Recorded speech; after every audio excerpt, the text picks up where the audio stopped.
Picnic কি হয়েছে ঘটনা? কারেন্ট শর্ট হয়ে কেমনে হয়েছে এবং কোন জায়গা হয়েছে এটা? এটা তো আমরা দেখছি না, হেরা দোকান পাতে কাছাকাছি দোকান লগে কারেন্ট আসলো, ওইখানে তারা কারেন্ট ঠিক করতেছে, আমরা দেখছি না। হঠাৎ করে মানুষ চিল্লি দিছে, তারপরে আমরা গিয়ে সেটা পাইলাম মাঝে মধ্যে পয়রা রয়েছে।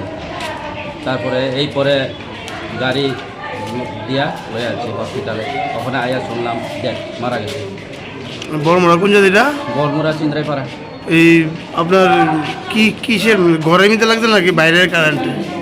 এটা রাত্রে তুফান যে আইছে, এটা কারেন্ট মারে ওই গাছ টাছ ভাঙছে পড়ছে, আর কারেন্ট নাই বাড়িতে।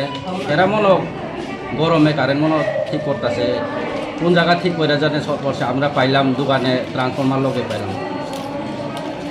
কি মনে ট্রান্সফরমার লাগিয়ে হয়েছে নাকি এমনি অন্য কোনো কারেন্টের মিল? এমনি তো তারা এখানে তো ট্রান্সফরমার কাছে তো তারা আছে, ট্রান্সফরমার নিচে পড়তেছে, মানে তারপরে বুঝা দিলাম ট্রান্সফরমার মধ্যেই মনে হয় তারা টাচিং করছে।